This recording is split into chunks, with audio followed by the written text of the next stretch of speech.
I've never seen a mass of energy that size. How unfortunate for you.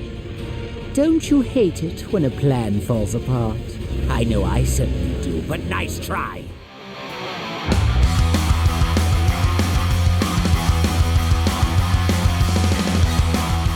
Dragon Ball is one of those rare properties with a level of recognition that few other IPs can hope to match. Naturally, it has spawned countless supplemental media and merchandise, including some standout video games. The most beloved among them is the PS2 release Dragon Ball Z Budokai Tenkaichi 3, a genuine culture phenomenon that has captivated fans for generations. Now, with the announcement and imminent arrival of Dragon Ball Sparking Zero, which is a true sequel to the Budokai Tenkaichi series, it's understandable that fans worldwide are ecstatic.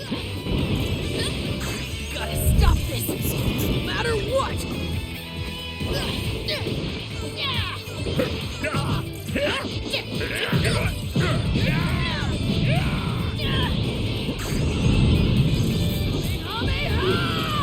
Even I got swept up in the hype, despite only a passing familiarity with Budokai Tenkaichi 3 from my younger years. After experiencing this ambitious entry, I can't stop itching to play more, even if the single-player content isn't as polished as it could have been. Dragon Ball Sparking Zero can be best described as the ultimate fighting simulator for Dragon Ball fans, mainly because it has a staggering roster of 181 playable characters, not counting post-launch DLC. The gameplay is a 3D brawler filled with captivating spectacle, and each character feels immensely distinctive. Without needlessly diving into the combat system's intricacies, the essential factors are your ki, which is your energy gauge, and your skill count. Ki allows you to activate abilities, while the skill count is needed to trigger supplemental techniques from the D-pad and reach your sparking state. This state is basically a character's limit-breaking potential, leading to a truly devastating special attack if fully charged. However, it must be aimed or timed properly, as opponents can evade them. Generally, while your approach will differ based on character types, your strategies will almost always revolve around your ki and skill count. This actually makes mastering the nuances of combos, counters, and guarding indescribably important. Sparking Zero is a game better understood by feel than by description, so it's helpful that the controls are intuitive, with 2-button layouts suitable for both veteran fans and newcomers. The gameplay and character variety carry this experience, bolstered by battles that genuinely feel faithful to the source material. If you're not dashing or ceaselessly comboing an opponent, you're either standing still to charge your ki or evading attacks with frequent teleportation. Every encounter manages to be a rush, no matter how many bouts you play back to back, which is probably the game's most significant achievement. The roster's sheer scale helps too, with characters from Dragon Ball Super and even in the movies joining the fray. Admittedly, it's a bit disappointing not to see some characters from the original Dragon Ball, but it's hard to complain when we're already spoiled for choice. At the very least, the vast majority of the fanbase will be absolutely delighted with the current roster. Plus, DLC is confirmed to include characters from Dragon Ball Super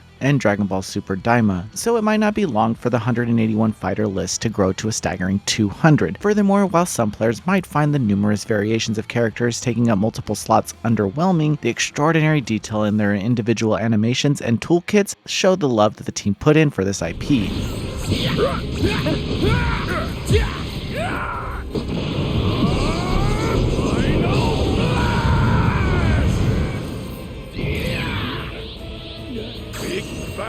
Attack!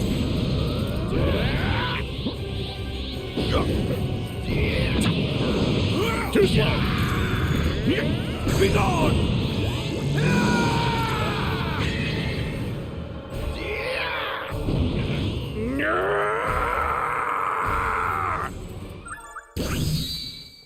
Dragon Ball Sparking Zero also succeeds in welcoming newcomers who haven't played the Budokai Tenkaichi titles, thanks to well-implemented tutorials. These guides walk you through actions and techniques common to all combatants, but they're kept fairly brief, so you won't spend too much time learning basics before diving into other modes. As tempting as it was to jump straight into the story mode or other content, I do recommend completing the tutorials regardless of your skill level so you're fully aware of the fundamental toolkit. In terms of single-player offerings, Sparking Zero thrives with only a few stumbles. First, the story mode is divided among 8 characters, allowing you to play from the perspective of specific points in the Dragon Ball story. It's a compelling idea, especially because you can occasionally make decisions that deviate from the established canon, with some what-if scenarios being unexpectedly extensive. The deviations with future Trunks and Gohan were among my favorites. However, not every character scenario is created equally. Goku's story covers arcs from the Saiyan saga to the end of the Tournament of Power, while Jiren's focus is only on the latter. These character scenarios could have been excellent opportunities to expand on select members of the original content not seen in the canon. Consequently, the retreading can feel like hollow rehashings. Of course, no one is getting Sparking Zero to experience the Dragon Ball Z and Dragon Ball Super storylines, but the way that they're handled here is somewhat mixed. To elaborate, a handful of major scenes from the anime are remade and fully voiced, but most of the story is told through voiceless dialogue and still images that rapidly progress through developments. I don't see this format working for fans or even newcomers, so I'm not sure why these voiceless and rapidly paced recaps even exist, but for what it is, the what-if scenarios and divergences are engaging enough to make this mode worthwhile. Another key single-player offering is the bonus battles, which are custom scenarios that are quite brief, featuring light character exchanges that also function as what-ifs. Moreover, these are examples of what players can create in custom mode, which offers highly in-depth customization for just about any battle context you can imagine. This creation system isn't really my cup of tea, but I'm looking forward to see what fans bring to the table, especially since you can download other players' creations. Sparking Zero also includes offline and online tournaments, offering another way for players to battle each other, especially in group formats. Like I did that earthling.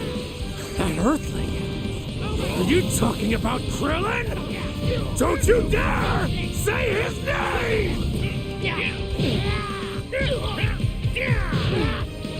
Lion, stop this one! You'll be nice to me!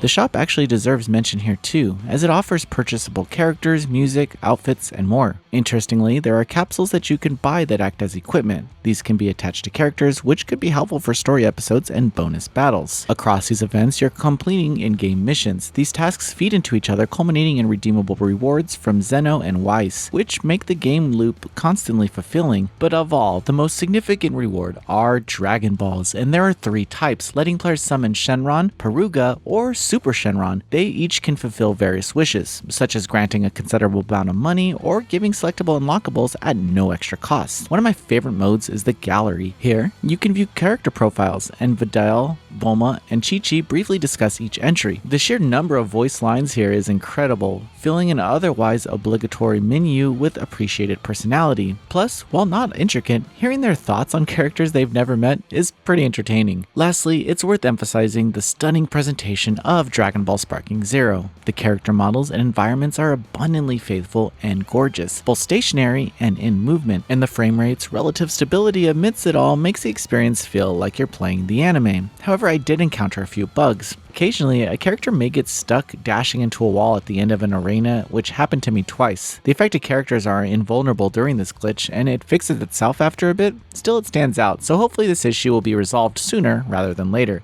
At its core, Dragon Ball Sparking Zero is an absolutely addictive delight firing on all cylinders and is the dream Dragon Ball game for fans worldwide. While the story mode contains some poorly implemented retreading, the high number of what-if scenarios more than make up for this shortcoming. Moreover, the several other modes, such as the bonus battles, custom creations, tournaments, alongside the endless cycle of rewards, make this entry diehards will occupy themselves with for quite some time, especially considering the online play. As long as you're a Dragon Ball fan in any capacity, regardless of your history, you'll definitely find enjoyment in this ambitious outing. Noisy Pixel is giving Dragon Ball Sparking Zero a 9 out of 10. Thanks for watching. This video is brought to you by our supporters on Patreon. Noisy Pixel is run by a group of gamers providing independent gaming coverage through news, reviews, previews, and more. Check out our Patreon to help support our continued growth and subscribe to keep up with all our future content.